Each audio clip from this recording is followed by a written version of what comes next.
Okay, well, I'm pleased to be able to welcome Dan Martin, the Dean of the College of Fine Arts, to talk to us today. And looking through Dan's CV, he has a very interesting background that combines sort of arts and management and business with a touch of international thrown in there as well, international connections. So if we dig back into Dan's background, he has served as a CEO for a theatre company from 1984 to 89. He was the marketing director for the Walnut Theatre in Philadelphia before that, and he was a managing director of the CSC Repertory in New York City prior to that as well. So a strong sort of business background. And then on the academic side, he's a professor in the School of Drama since 1992 to present, as well as being the Dean of the College of Fine Arts. Also served as Associate Dean for the Heinz School at one stage there in the background as well. Prior to the appointment as the Dean of the College of Fine Arts, he most recently served as the Director of the Institute of Management for Creative Enterprises, and that's a collaborative initiative between the College of Fine Arts and the Heinz College. And they actually pioneered, I think, the first double degree, actually, with the University of Bologna in Italy, which combined sort of management of arts and the cultural management as well. I could go on, many publications and such, and but a very interesting background, and so we look forward to interesting talk here because of the wide range of experience. Thank you, John. So, welcome, Dan. Thank you, John. Good. Appreciate it. Right. Oops, pardon me. All right, we're good. Yes, I did do a little bit of actor training when I was studying theater. I think everybody who wanted to be in theater thought they were going to be an actor. Between my height and my size and my limited acting ability, I thought the only thing I was well suited for would be professional wrestling. And I really didn't want to look at myself in spandex. So. I told that story once when my kids were about 12 and 14 years old, and on the way home my older son said to me, "Dad, that would have been so cool if you'd been a professional wrestler." I said, "What about now?" He said, "I don't know what you do now." And I said, "Okay, thanks. That's good to know." Thanks for the invitation to speak here today. I want to give you a bit of a fair warning. This is not a lecture. This is more of some brief remarks, which also should let you know that I may ramble from time to time. And having done presentations before like this, I know I'm all that stands between you and a rather wonderful lunch spread, so I will not linger long in my thoughts. I really want to spend some time this afternoon, talking about the college that I have the great pleasure of serving, the College of Fine Arts at Carnegie Mellon. Why? Because for many people that I meet, when they ask about a fine arts college, especially one that is focused so heavily, though not exclusively, on professional practice, they think it's rare to see this within a top-tier research university. And I know when I got the job in '92, I called my parents, and my father had studied at Lehigh University engineering, and I said, "I got a job at Carnegie Mellon," and there was this dead silence on the phone. He said, "What are you going to do at an engineering school?" I said, "Really? I always thought it was a theater school." I knew it as a theater school, he knew it as an engineering school. But it's a top-tier research university as opposed to an arts conservatory. So I think when I tell people I'm at Carnegie Mellon, they brighten up thinking it's computer science or engineering or business.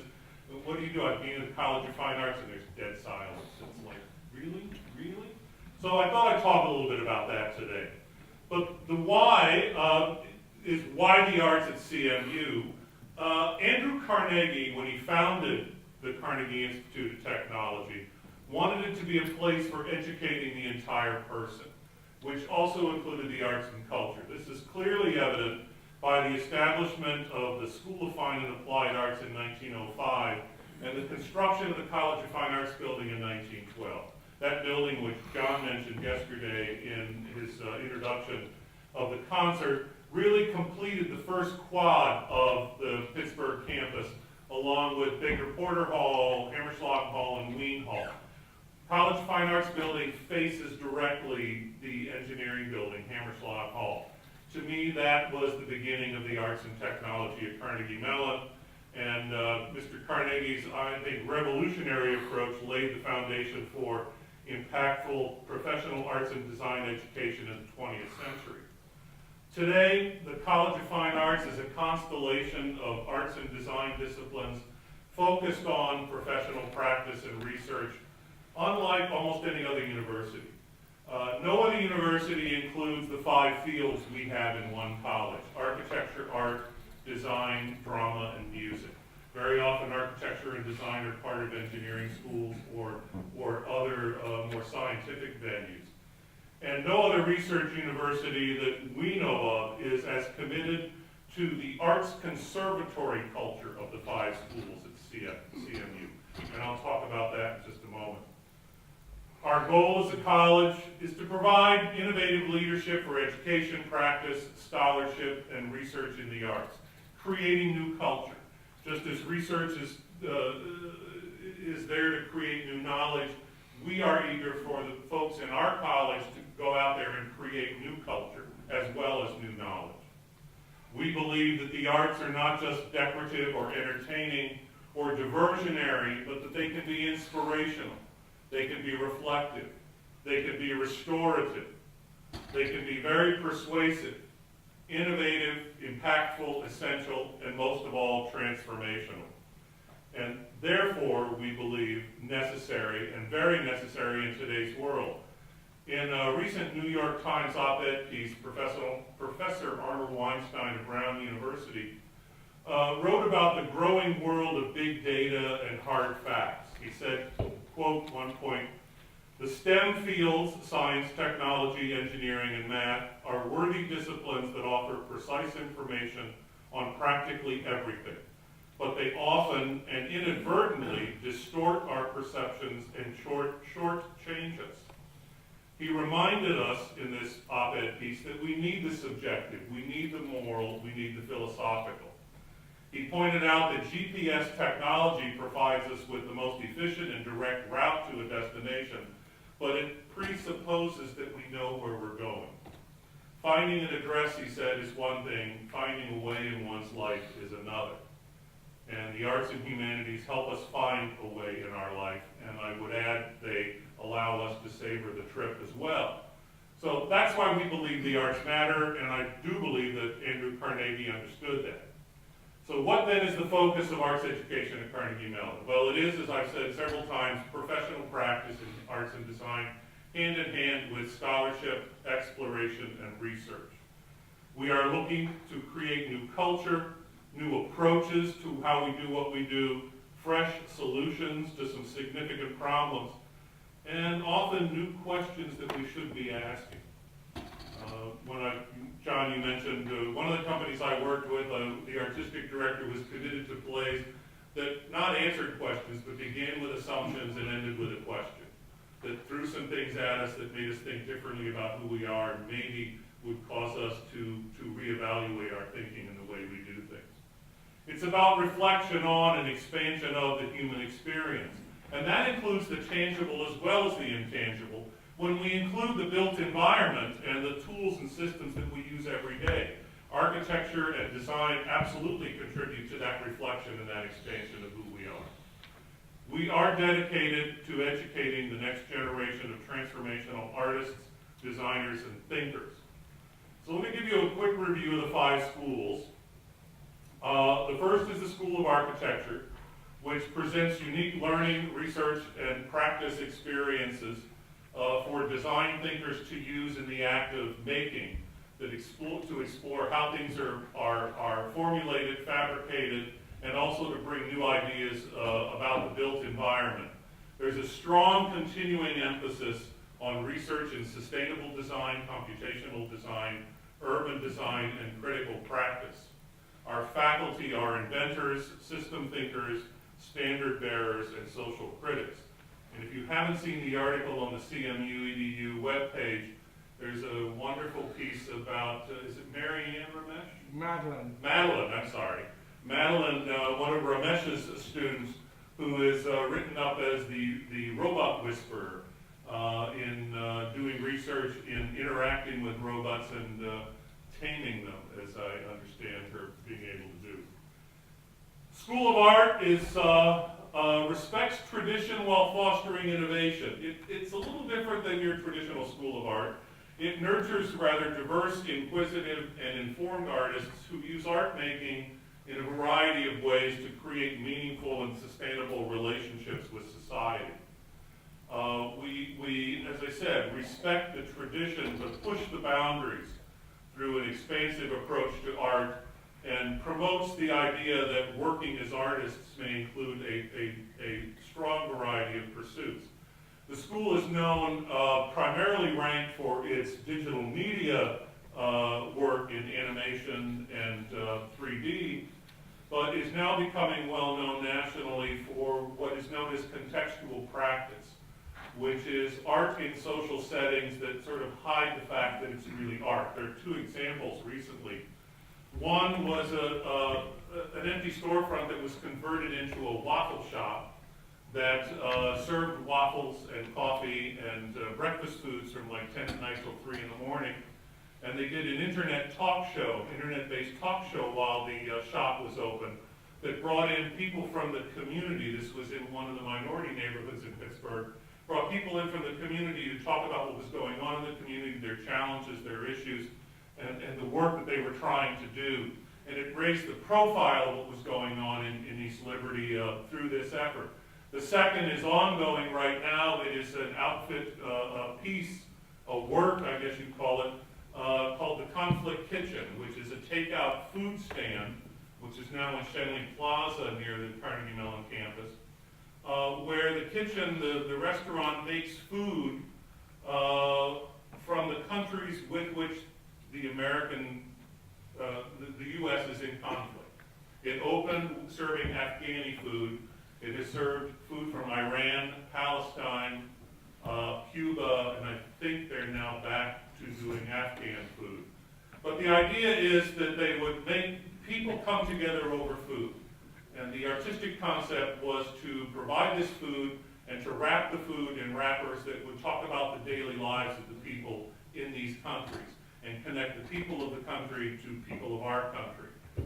To try to break down the political barriers that were keeping people from connecting. So the artists who worked on this would travel to the country, meet people, talk to them, interview them, hear about their lives, and try to reflect that in the food that is served. It is a big hit in the Oakland neighborhood in Pittsburgh. The students flock to it and eat there quite a bit, and I think there's been an attempt by a restaurant chain to franchise this and take it private, which we thought was kind of interesting for an art project. Our design school is well known, has been well known for years for product design and communication design, but is now moving, as somebody said recently in an article about design in the 21st century, no longer posters and toasters, moving into design for interaction, going into environmental design, service design, social innovation, centered not only on the qualities of those interactions, but also on sustainability.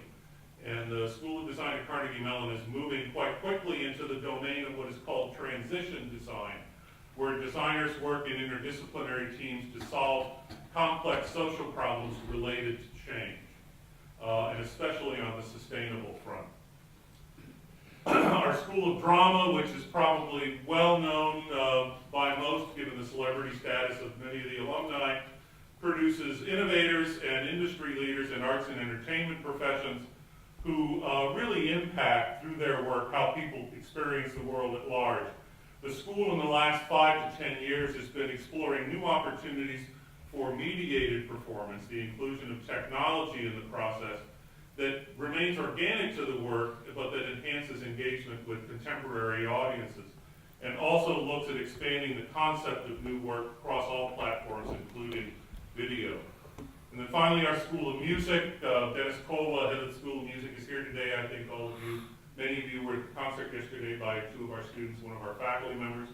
School of Music educates outstanding, intellectually gifted musicians through excellence in performance, creativity, scholarship, and pedagogy, considered one of the premier programs for training of young musicians. Currently looking at expanding the concepts of professional music opportunities. What does it mean to be a musician in the 21st century? More people than ever are listening to music than ever have before, and fewer people are making any money at it than ever have before, given the distribution channels that exist. So what does it mean to be a musician in the world that we're going into tomorrow, and how do we get musicians to have satisfying lives? All of those students in all of our schools work in a studio-based environment. They learn by doing. It's hands-on, it's practice, it's refinement, and eventually excellence. And an example of excellence was yesterday afternoon. Cecilia, Alyssa, and Dimitri are three of the more than 1,200 truly remarkable young artists and designers that I'm lucky enough to cross paths with on a daily basis. But there's more. We are, as I said earlier, a college of conservatories in the heart of one of America's great research universities. The college's mission is, formally, to enhance and integrate the excellence and distinction of the 5 schools with the strengths of the university to establish a unique position of international leadership in preparing our students to engage successfully and to transform their professions through critical inquiry and creative production. That integration of what we do and what the rest of the university does is what I think is the brilliance of Carnegie's vision. Now, in the larger world, we know that artists inspire scientists and policymakers and business leaders and engineers, and they in turn inspire artists. We inform each other's practice, our research and our exploration. And this interaction at Carnegie Mellon is what makes us unique among our peer schools. Because given the arts conservatory nature of what we have in CFA at CMU, that environment does not exist at many other major research universities. When Subra Suresh was interviewing to be president at Carnegie Mellon, as we were walking, the deans were interviewing him, we were walking him to his next meeting, Subra turned to me and he said, you know, we have music and theater at MIT. And without thinking, because I do that a lot, talk before I think, I said, well, not really. And he sort of stopped and he looked at me and said, what do you mean? And then I took a breath and I said, what I mean is, yes, there is avocational music, there is avocational theater at MIT. These are engineers who want to sing in a choir or play an instrument or do plays. I said at Carnegie Mellon, we have people who are training and educating themselves to become professional artists and actors and musicians and designers and architects. And he got it. He really understood that. And on the other side, many of our peer institutions, the organizations with whom we compete for students are standalone arts conservatories like the Juilliard School in New York, New England Conservatory of Music, the California Institute of the Arts, or the Rhode Island School of Design. Their students do not have the luxury that our students have. When they want to collaborate or learn from others, they have to go to other institutions and find connections and try to develop ways of working together, whereas our students are elbow to elbow with students in these other disciplines and can easily make those kinds of connections. That's our key competitive advantage, and all these folks are within easy reach, and it really enriches the artistry of the students who come out of our college. I wonder, though, if Carnegie understood that when he started the school. I believe he understood that. But something's happening now at universities that I think puts us in an even better position. And that is that we see students entering universities today who are transdisciplinary by their very nature. They have an interest in more than one thing. Yes, they want to study in a particular field, but they're naturally curious about and hungry to learn in other fields. They want to work with other people to create new conceptual, methodological, and translational innovations that will integrate and move beyond what might be a discipline-specific approach or solution to a common problem or an opportunity. And at Carnegie Mellon, these students find that depth and rigor across the fields on both sides. The engineers find it in the College of Fine Arts. The students in the College of Fine Arts find it in the other schools. And that's a DNA in our university that you don't find in many other universities. And we continue to innovate in transdisciplinary education, in addition to nurturing what we see as serendipitous collaboration, the opportunity to bump elbows and see and to help each other. We've worked very hard to establish some structured opportunities for learning across the fields. 20 years ago, we created the first undergraduate program that fuses two fields of study. It's called the BXA program, X being the variable for some second field of study. And today students can earn degrees in the humanities and the arts, they can earn degrees in science and the arts, they can earn degrees in computer science and the arts, and next year they'll be able to earn degrees in engineering and the arts. These are not double majors, but these are strategic and carefully crafted fusions of the curricula of two fields that allow students to blend their interests within the structure of a rigorous and meaningful educational experience. And then this past year, we launched year and a half ago, we launched a new program called Ideate, Integrative Design, Arts, and Technology.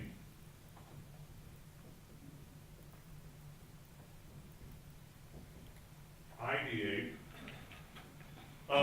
That connects the diverse strengths across CMU to advance education, research, and creative practice in that intersection of the arts and technology. We support now 8 interrelated undergraduate concentration areas, which can be anywhere from free electives to minors. The themes include things such as game design, animation, special effects, media design, sound design, learning media design, entrepreneurship for creative industries, intelligent environment, and physical computing. These kinds of transdisciplinary opportunities are far richer and more impactful at CMU than almost at any other university, I believe, because of the College of Fine Arts' commitment to that professional practice. Our faculty believe in the intrinsic value of the arts and culture in our society.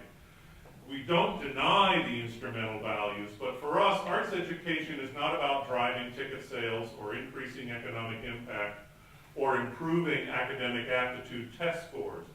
We believe that we help others be more creative because of what we produce and the knowledge and culture that we ourselves create. And that is really our meaningful difference at Carnegie Mellon as a College of Fine Arts. Former head of the School of Music once referred to it as conservatory education within a top-tier university. And we really do believe we are a place for academically gifted artists who are interested in critical inquiry, a studio-based education, and preparing themselves for some rather transformational careers. So that concludes my introduction. I'd love to hear some questions and prompt some conversation about the arts. Anybody? Yes? So coming from a computer science background, I'm really wondering about your thoughts on the impact computer sciences has had. We hear about computational music, we hear about, can we write programs that will write pieces of music, that kind of stuff. How do you see it from your side? I certainly believe that that digital environment is a platform that artists need to embrace. We have, for years, in the early 90s, there's an organization in Pittsburgh called the Society for Contemporary Craft. People thought of computers, computer science, and the platform, the digital platform, as a cute little craft, but not really as a traditional platform. Our young artists across the college are embracing computer science. Now, architecture has been computational design since the beginning. 40 years. Years and years and years. The drama school recently, when the Purnell Center was built, if some of you know the history of Carnegie Mellon, there's a bridge between the new Gates building and Carnegie Mellon, the Randy Pausch Bridge. That's not just a metaphor. That's a pathway, and the students go back and forth. And that's part of what drama has worked very hard to do, is to bring that kind of technology into the performance environment, because it's also more comfortable for people. It's something they see, they feel, they can appreciate. Computers writing songs, I understand Google. There was just an article about Google now saying there's a way for them to write, they're writing songs using the Google software. I would hope that there's a soul behind it somewhere, making it rich and full and beautiful. Because anytime you do something by formula, you know, when I was working in New York, I studied the Broadway theater community, and the Broadway community, commercial theater is all about making money, pure and simple, nothing else. It's all profit driven. 85% of what opens on Broadway closes losing most of the capitalization, if not all of it. And that's all formulaic. There's something about a human being writing that piece of music, writing those words in a book, writing that play, designing something wonderful. You know, when people used to say to me, is design an art form? I'm dating myself now because it was back at the beginning of the MP3 player breakthrough. But I said in the room, how many of you have MP3 players? And everybody raised their hand. I said, how many of you have anything except an iPod? And there was one person in the room who had whatever it was that Microsoft made that was so awful. But they love that iPad because of the elegance of the design, the human-computer interaction that was brought to it. That's where I think we can partner and make some absolutely amazing things. I'm not so sure we could be writing a classical symphony, that Google could write a classical symphony. Yeah. Can you comment on future directions for the Entertainment Technology Center? That is, yes, I can. There's been a lot of work. It's not really a formal part of the college. It hasn't been for a number of years. But really working in that learning science mode. It's still doing gaming, but taking gaming to a level where how do we help people learn what they need to learn through that interactive environment. And I just heard, we had Andrew Wilson from Electronic Arts was in Pittsburgh speaking and said something I found very interesting, having run arts organizations. He talked about in today's world, gaming is also a social platform. It's not just a game platform. So ETC is looking at now, how do you increase the social interaction in the gaming environment? So gaming, learning, lots of information kiosk work in terms of improving visitor experience in learning environments like museums and nature centers and so forth. Other questions? Yes, ma'am. I'm not quite sure how to phrase this, but it seems that in the past, design was the product that disappeared, and the arts, painting, sculpture, was long-lasting. And now it's design that wants to be sustainable, and the arts seem to be more ephemeral. And I was wondering what you think the future of art history is going to be, given that, you know, assuming that books still contain our experience of the past. Well, I think the art will last. Not every experience lasts, but the need for that sort of restorative, that reflective moment, that chance to lose yourself in something, whether it's a story or a piece of music or whatever. When I talked about design and sustainability, design in systems design and design thinking is now looking at how do we contribute to the sustainable environment that we're looking for. But you're right too. They want to create products and tools that will sustain over the long haul. But in terms of transition design and sustainable design, it is really about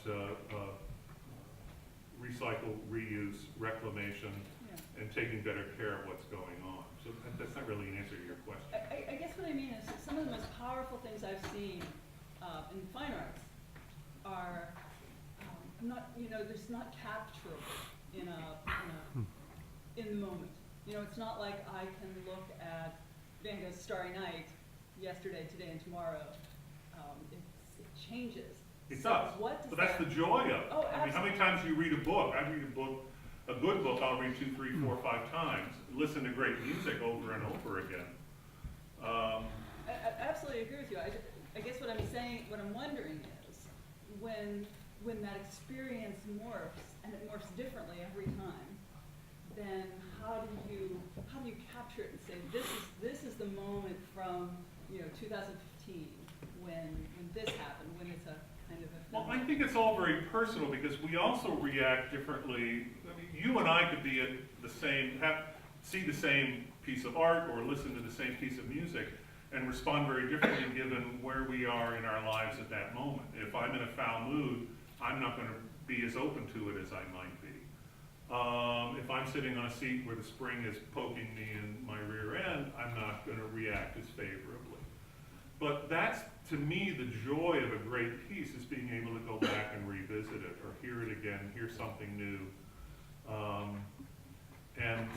There's a new Broadway musical that just opened recently called Hamilton. I don't know if you've heard about it.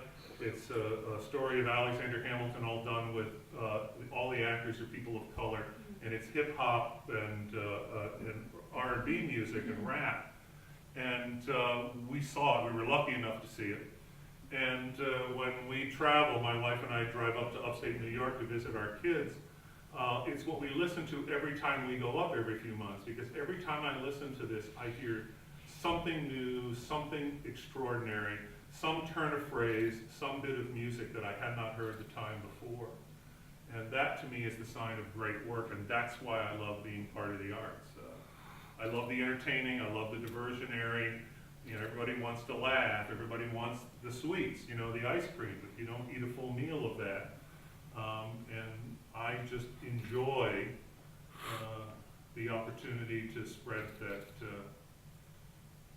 doing a food analogy, no surprise for me, right, on my side. But spread that, but have more than just the sweets, and to go back again and again and again to that kind of an experience and find something new. No, I completely agree with you. I think I'm not I'm sorry. expressing my question. I know, it could be my jet lag too, I don't know. I made the mistake of taking a nap yesterday after getting here at 5 in the morning, yeah. Thanks for your talk. I have a question about the work at the School of Art, and how has it been received by the art community at large, the things like the waffle shop and the conflict kitchen, because it is so different than I think what we're used to from the art world. No, it is. It is very different, and I think that not everything is to everybody's taste, and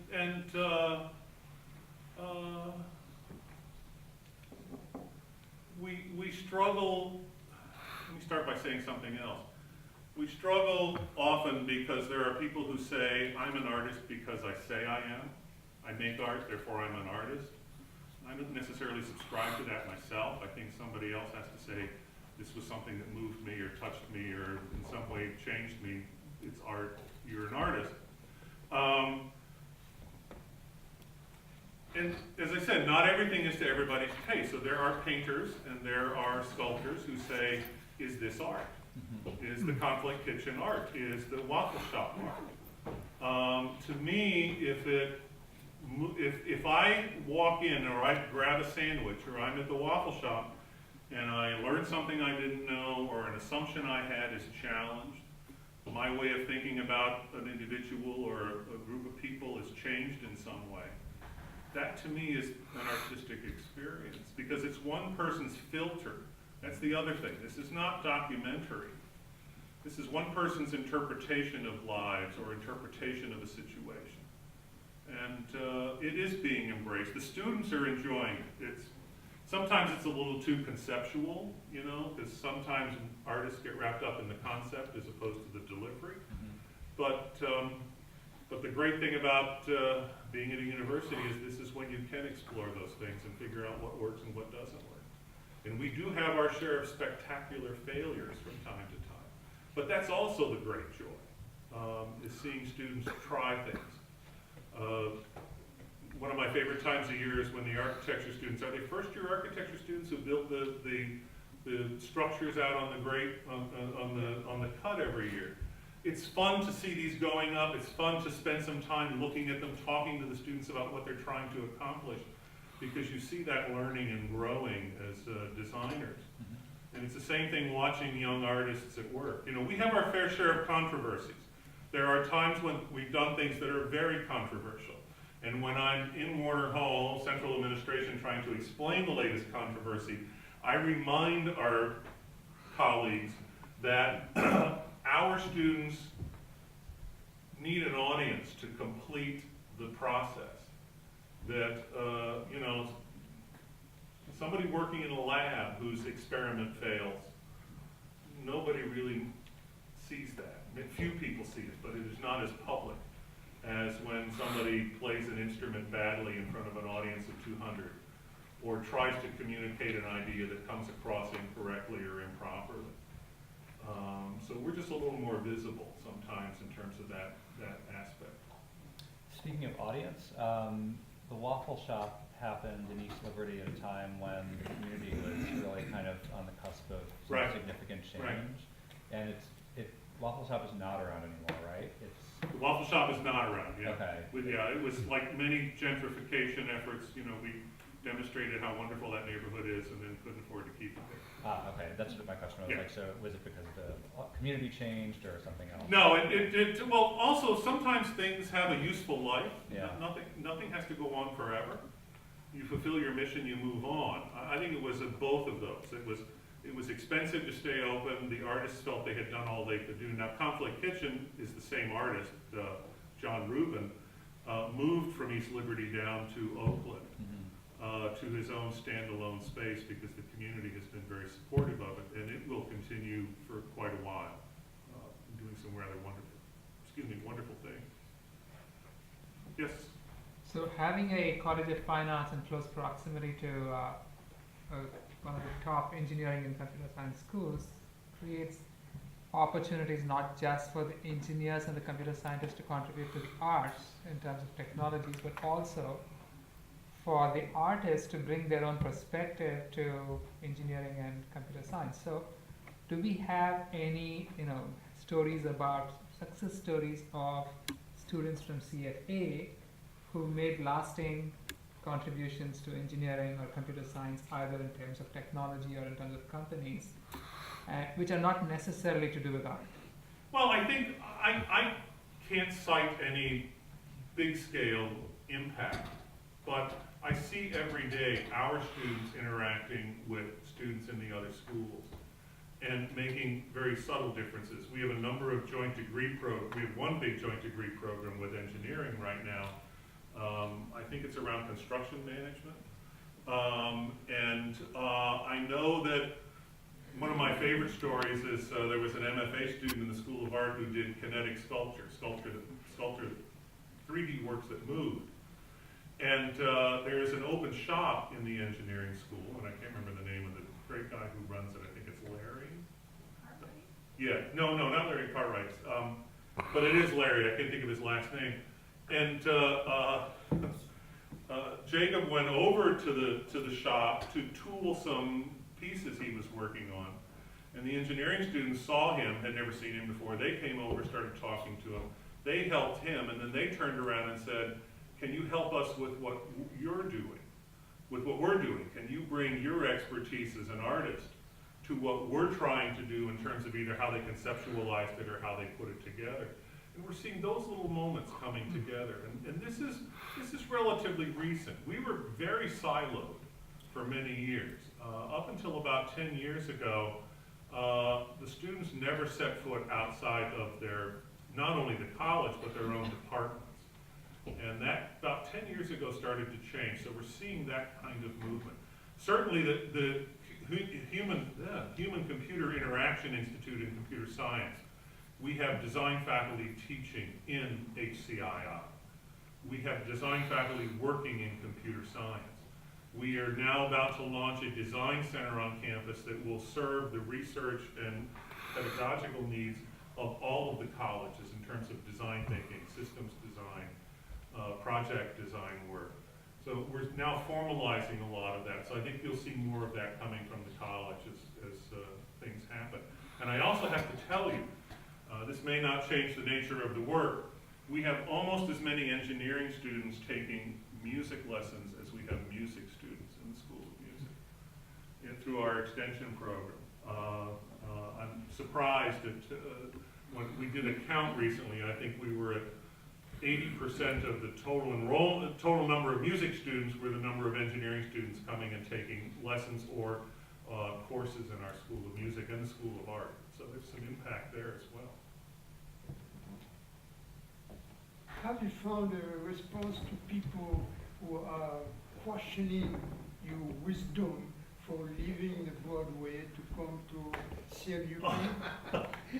No, nobody. My friends call me up and say, "How do I get a job like that?" You know, Now, I didn't want to work in commercial theater. I worked in nonprofit, not-for-profit theater, off-Broadway and regional theater, because I believed in doing theater that was more than just simple entertainment, that brought some meaning or helped people understand their daily lives. And now I feel like I was originally when I was running this graduate program, helping other students who would do that. And I did have a friend of mine say, "What's it like working in a college of fine arts?" I said, "Well, in the old days I had one artistic director I worked with that I had to get along with. Now I have 5 artistic directors and each of the heads of school that I have to get along with." So it can be challenging at times, but it's extremely rewarding. And the work that the students do. You know, somebody said to me the other day, "How do you do it?" Because I go to concerts, I go to performances, I go see exhibitions at night. My wife and I do a lot of that. And they said, "Isn't it exhausting?" And I said, "No, that's the payoff for me. I'm sitting in my office pushing paper around and trying to raise money. That's not the payoff. The payoff is seeing what the students accomplish and watching them grow in the work. That's the other beautiful thing. You find a first-year student in art or music and you see the work or you hear them play, and then you sit with them 4 years later and see how they've grown as artists. And it's extraordinary what happens. And seeing them explore.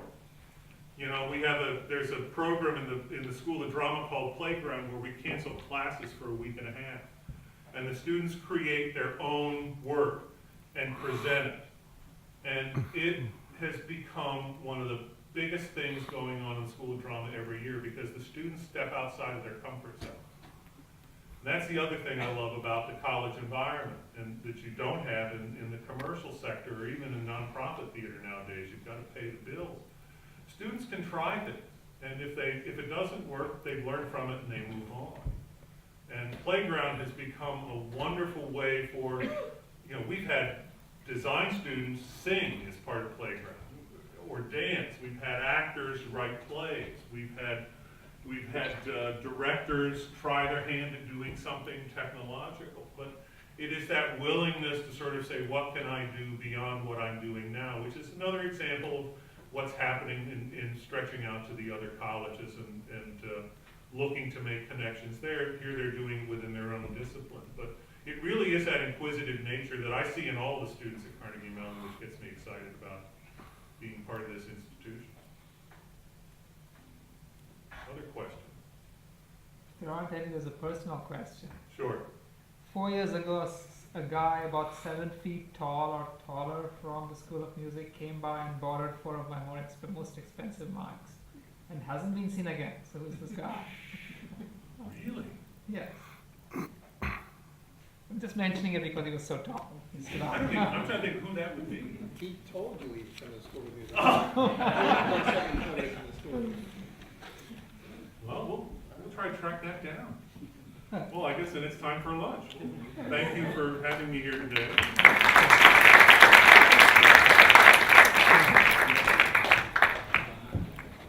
Let me formally thank Dan first, and just to add a few comments that the School of Fine Arts has had a fine history, but I think the thing that stuck out today was that the future of the school is even stronger than the past.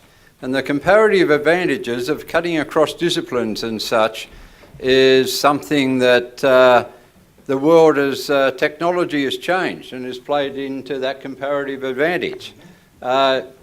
Just last week we toured the ID8 lab, and that's a fantastic sort of development that's occurred. On Friday we were with two teams of our algorithmic traders touring Facebook, and the most popular room in New York Facebook, full of software engineers. Facebook is full of software engineers. The music room. And that's actually, that was their pride and joy in the New York office of Facebook. So I think the future is really great, and a lot of it's due to Dan here. So thanks a lot. Thank you. Good. That's very kind of you. Okay. And we're glad you didn't go into professional wrestling. Thank you.